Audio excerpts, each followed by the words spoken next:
Hello mga kabosing! Welcome back again to my vlog! Yan mga kabosing.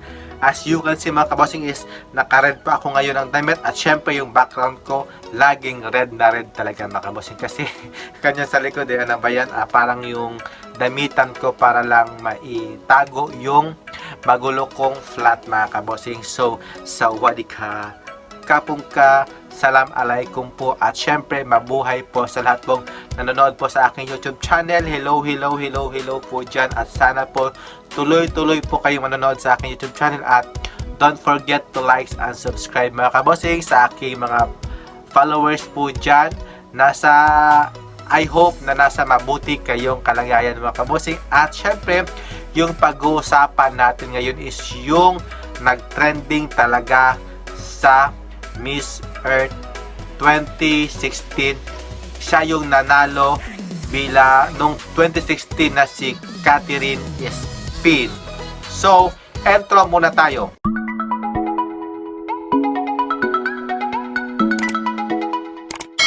Hello mga kabosing, welcome back to my video. So, ayan nga po mga kabosing, yung pag-uusapan natin ngayon is yung former Miss Earth 2016 na si Catherine Espin ng Ecuador, na kung saan siya yung naging reyna noong 2016 na ginanap doon sa bansang Philippines mga kabosing. So, what do you think mga kabosing? Kasi usap-usapan dito at saka nag-trending din talaga sa mga social media yung pagsali ni Miss Earth 2016 Catherine Espin sa Miss Universe Ecuador. So, makakaapekto ba ito sa Miss Earth organization? Kasi siya yung former queens ng Miss Earth. So, at saka siya din yung National Director ng Miss Earth Ecuador.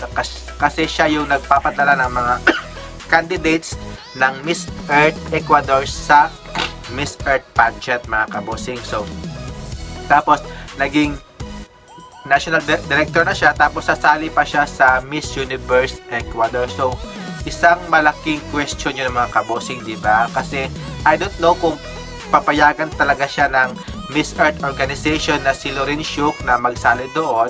Kasi, na-inspire talaga siya sa pagsali ni Antonia Porcel na naging queen ng Supranational at syempre nag-join siya sa Miss Universe Thailand at syempre nag-first runner-up lang siya, hindi siya queen. So, mahirap talaga mga kabosing makipagsapalaran kahit hindi po talaga natin alam kung mananalo ba tayo or hindi. Katulad ngayon sa pag-ibig na susugal ka ba sa isang taong mahal mo pero yung kadalabasan is hindi ka rin niya magugustuhan mga kabosing. So, ayan. So, kung sasali man siya si Catherine Espin, so make sure na lang na ipapanalo niya yung Miss Universe Ecuador mga kabosing. At syempre, pag mag-compete na siya sa Miss Universe, we hope na maitaguyo niya talaga ng maayos yung kanyang performance at syempre, may uwi niya yung Miss Universe 2024 mga kabosing. So, hindi naman natin yun masisisi si Catherine Espin kasi nung bata pa lang daw siya or nung pa lang siya gusto niya talagang sumali sa Miss Universe mga kabosing at maging candidate at syempre makuha yung corona mga kabosing. Pero napunta siya sa Miss Earth at siya yung naging winners mga kabosing. So maraming din talagang deserve doon sa batch ni Catherine Espin noong 2016 pero siya talaga yung pinanalo at ngayon is gusto niyang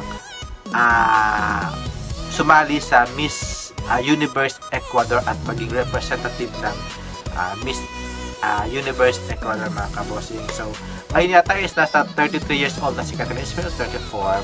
So, pwede pa siyang sumali kasi ngayon yung qualification ng Miss Universe is no age limit na tsaka married or yung mga may asawa na or may mga anak pwedeng sumali na mga kabosing. Kaya lahat ng mga hindi pa sumali noon na naabutan ng age limit, ngayon sumali sila ngayon mga kabosing. So, we hope na kung ano man yung gusto ni Catherine Espin is supportahan na lang natin siya kasi siguro yung sa Miss Earth organization is napag-desisyon na nila siguro na isali na lang siya. Ganun. Kung ano naman po yung kanilang pag-usapan is let's respect na lang kung ano yung usapan nila doon. So, mga kabosing, so, what do you think, mga kabosing? So, what do you think, mga kabosing, yung pagsali ni Catherine Espin sa Miss Universe Ecuador, mga kabosing? So, makaka-apekto ba talaga sa Miss Earth to, or maliligwak siya at mag-downgrade talaga si Miss Catherine Espin sa pagsali sa national pageant? At kung manalo man siya or matalo, so nag-downgrade talaga si Catherine Espin. Tapos naging Miss Earth nga, tapos sa national pageant lang hindi niya maipanalo. So parang paano yun sa Miss Earth, mga kabosing, kasi hindi siya nanalo. Pero sa Miss Earth na pageant na pangmalakihan talaga is nanalo siya, pero sa national pageant is hindi siya nanalo. So malaki talaga yung impact doon sa kanya, mga kabosing, at saka syempre sa Miss Earth. So maraming salamat po, mga kabosing, sa panonood po sa aking YouTube channel, and don't forget to like and subscribe. So see you in my next vlog, and syukran po for the watching for my vlog. Bye bye, keep safe po, see ya.